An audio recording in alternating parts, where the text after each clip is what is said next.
Good morning. It's 6:30. I survived ang ating first night.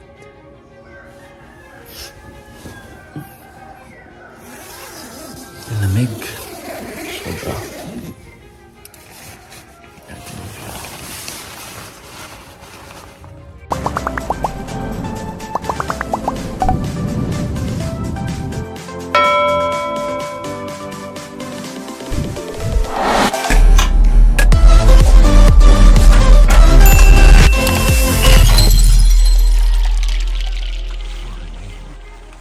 Tulog pa rin sila.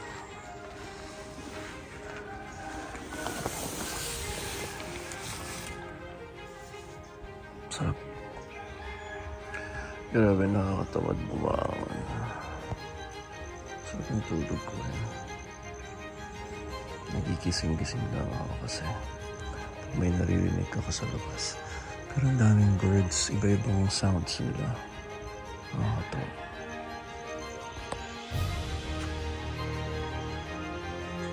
Ang lamig.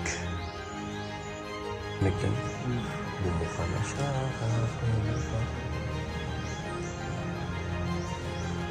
Hindi ko na inon yung fan ko noon. Lamig. Sunday Mass. Ako ang Panginoon, ang inyong Diyos na You're naglabas at sa St. inyo Joseph sa Ehipto at humawon sa inyo sa Parish. pagkaalipin. Huwag kayong magkaroon ng ibang Diyos maliban sa akin. Huwag kayong babanggitin sa balang kapulutan.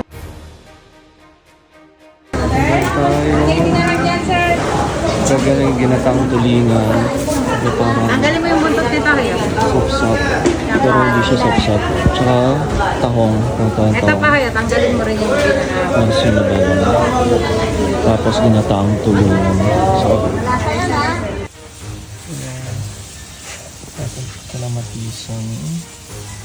Tsaka baka. Breakfast time. Recharging na yung ating mga solar panels para sa battery tsaka sa fan.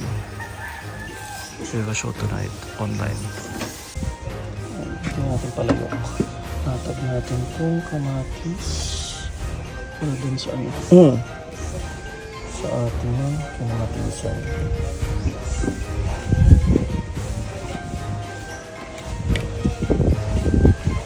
Tapos lagyan natin na konting hiliya pang alis ng lansa.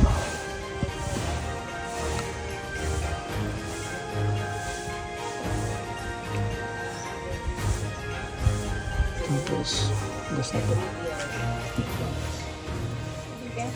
Udok ko na tayo yung solidas yan. Tawag dyan. Bili ka kayo. Ako lang may bagay na pagkakas.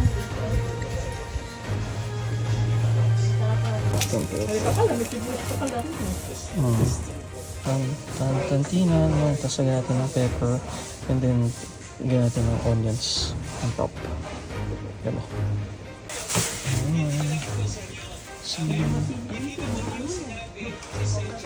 Oo nga, kunin mo na. Pati dahon. Okay, lagyan natin. Wala ano nila ngayon. Business yung mga pare. Kasi mag-uulit. Ayaw na nila yung paano sa mga 11 na pala agad ka. Ayun na, pumupulo na. Okay na yan. Ito na ulit ang pagkakain.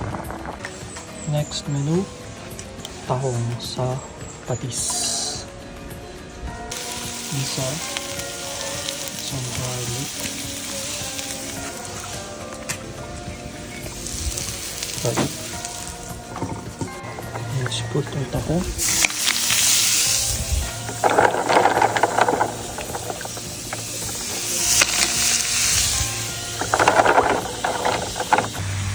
Patis.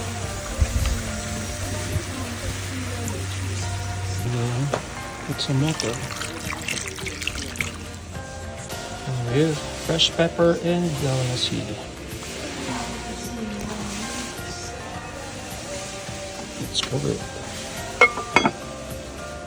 Once na nag-open yung mga shells, konting minutes na lang yun. Pwede na siya kasi parang na siya overcooked. Perfect tong sabaw. Sarap. So yung just wait for the other shells to open. That's it. Then I added yung flowers ng kalabasa. Squash. Sarap siyang gulay. Ito yung dagang na sa akin. Naglilinis siya ng caretaker ngayon. Kulang tayo ng tao sa akin. Nahalap na sa akin ng ito na yung dahon natin. Yan. Kakat natin siya ng ganito. Kasi i-wrap natin yung isda. Ang ating tulingan. Gawa tayo ng sinaing sa tulingan na may dahon ng saging. Of course, na may gata. Using Coco Mama.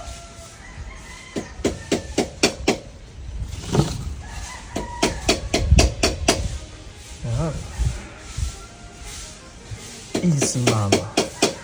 Yeah, with salt and pepper. Konting salt pa siguro. Ito.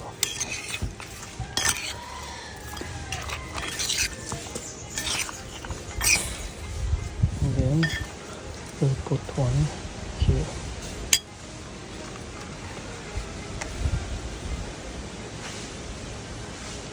Ito.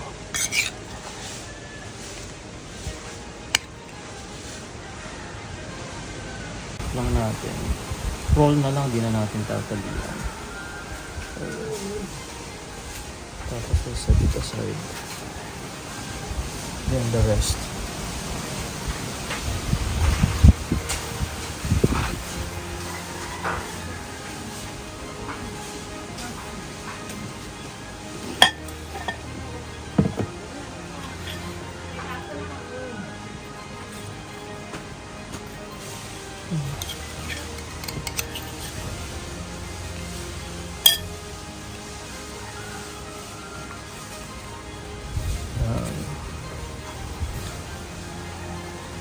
Okay na.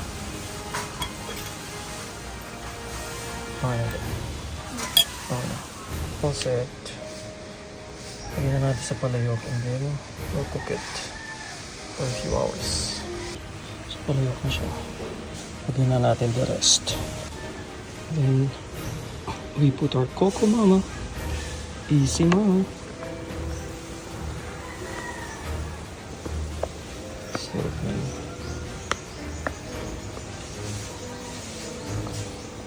Sarapin mo namin ito para yummy siya. And creamy ang ating sauce.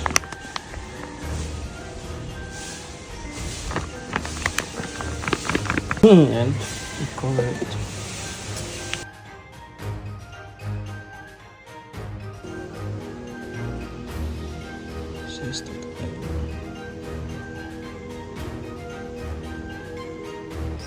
Merienda time si Kuya nilipat yung ilaw doon para tagtaga sa sa may gate. Hindi madilim. Tsaka ito kasi yung solar dito natatalo. Alin? Oo nga eh. Oo. Kaya nga natatalo kasi. Parang hindi siya nasasayang. Dot gawa ng merienda ate. Fish balls from Paumbongs. Famous yung Paumbong fishball. Pabilan po ako, 20. Ito nga. Pumili ako ng drink kasi luto sa atin ng fish balls. Tanong ko sa harina or cornstarch.